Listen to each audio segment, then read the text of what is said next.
Hello kids, welcome to the series of biology where we will do some foundation lessons of bio.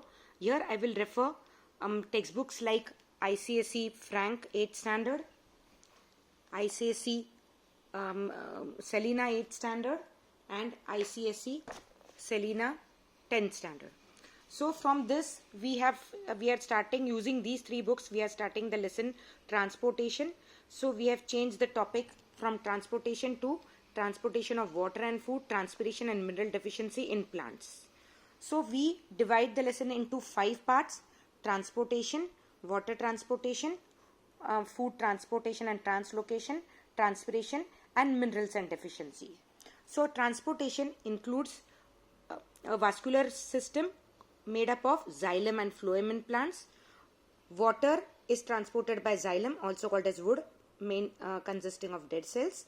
It is unidirectional, no energy is needed. Parts are tracheids, vessels, parenchyma, which is the only alive part, and fibers. It gives age to the plant by counting the rings. Functions as transportation, storage, and mechanical support. Now, for phloem, it transports food, also called as bast and alive cells, bidirectional. Energy is used.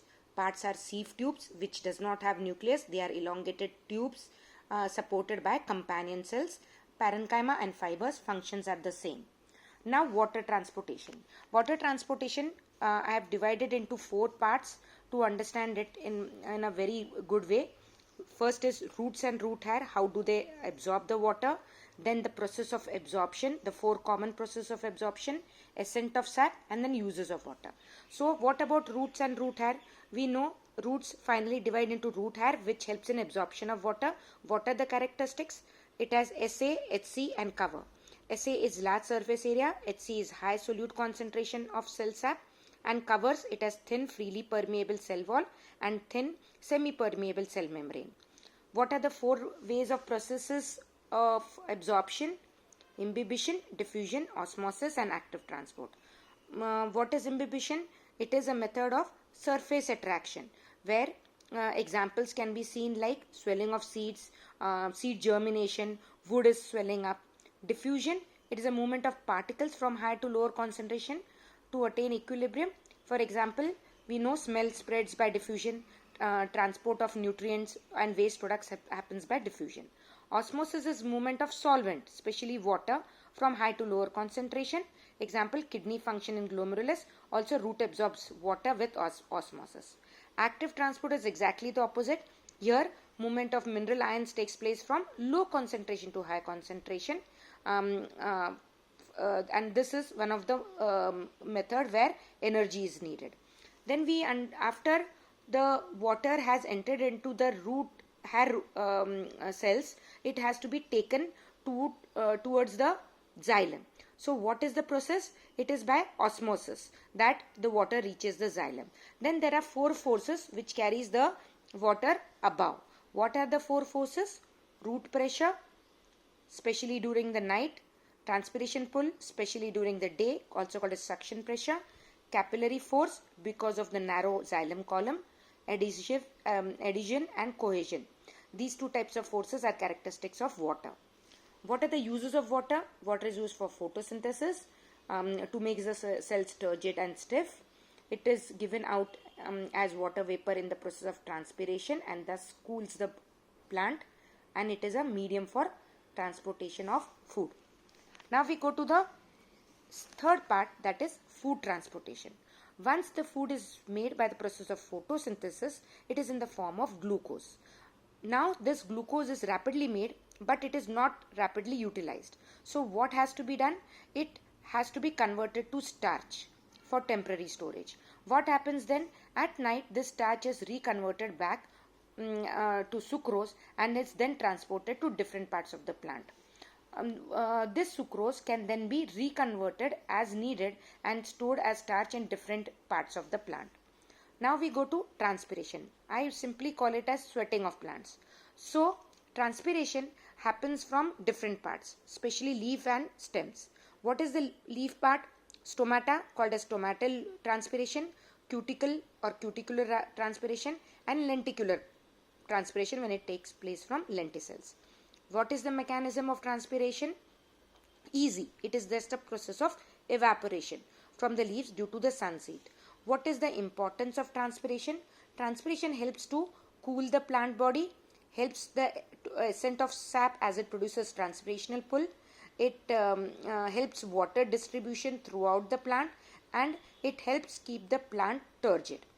What are the factors affecting transpiration? External and internal. Internal is very easy, only the water content inside the leaf. And external is important, which depends upon the intensity of light. More intense the light, more will be the transpiration. Temperature and wind velocity. All these three first factors are directly proportional. It means if they increase, the transpiration rate also increases. But humidity, carbon dioxide and water atmospheric pressure are inversely proportional. What does that mean? If humidity increases, carbon dioxide increases, atmospheric pressure increases, the rate of transpiration will decrease. Now last part is minerals. You all know along with water, minerals are also absorbed. So what are the important minerals needed for the plant growth and development? Macro and micronutrients. Macro is N2, P, K, Mg, Cas. Now you should all know the symbols of them. And micro is Fe, Zn, Man and Cu. Now nitrogen. Nitrogen is used in protein synthesis as well as meristem formation. What is the other function? Cell division, growth and photosynthesis also. Nitrogen is needed because it is a main protein. Deficiency causes yellowing of leaves, stunted growth, wrinkling of cereal grains. Then we have phosphorus. Formation of cell membrane and certain proteins. Deficiency leads to purple and red spots on the leaves. Delay in seed germination. Then potassium, found in growing tissues, that is the meristematic tissue. It is used in opening and closing of stomata. What will happen if it is deficient? If potassium is deficient, poor growth with reduced rate of transpiration can be seen. Magnesium, used in leaves, growing areas of root stems, that is the lateral meristem, and formation of chlorophyll. Deficiency, because chlorophyll is absent, it will lead to chlorosis of the leaf. Now we go to micronutrients. What is iron used for? It is used along the veins for its formation and also for some protein formation. What is the deficiency lead to? Yellowing of leaves, death of veins. Manganese is needed for leaves and seed formation, some proteins as well as evolution of oxygen by splitting up water. This is in the process of photosynthesis. What are the deficiencies? Yellowing of leaves with grey spots, stunted growth, sterile flowers. And last mineral is zinc, which is constitution of plant hormones it is used in, which and also activates some enzymes. Deficiency of zinc will lead to D-shaped leaves, yellowing of leaves and stunted plant growth. So this is all just in 8.5 minutes to finish up the whole lesson. Thank you.